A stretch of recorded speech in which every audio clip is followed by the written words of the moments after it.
Assalomu alaykum. Qadrli obunachilar, xudo xolasa kayfiyatli yaxshi bugun. Sababi yangi yilgacha bo'lgan mana planni to'ldiryapmiz inshaalloh. Nimaga to'ldiryapmiz desam, shuni video qilib olay, tashaman. Kosonsoy darvozasi, xudo xolasa hozir yuklaymiz buni. Okom yuklashimizni ham bilmaylar dashi.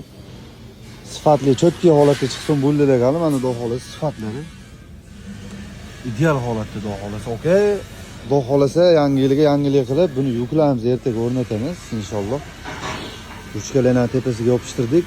Sifatli, chiroyli holatda chiqdi.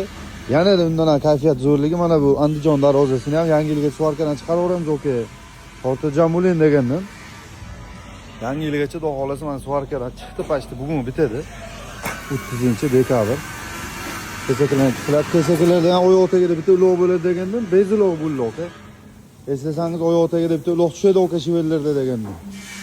Beziloq qo'yardim, sababi xudo xolasa bonus bo'lib qolsin sizga. Mana bu shannerlarni orqa tomon etida quyilgan, oka.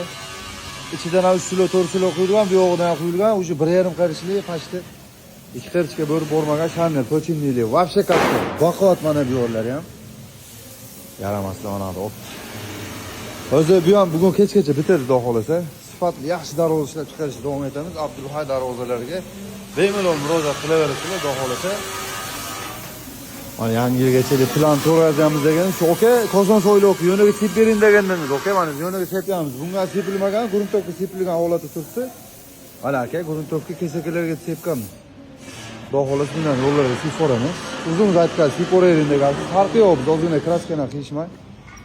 Siforeramiz, okey. Kuzatishda davom etasizlar. Sog' bo'linglar, charchamani. Abdulhay darvozalari 50 xizmatida.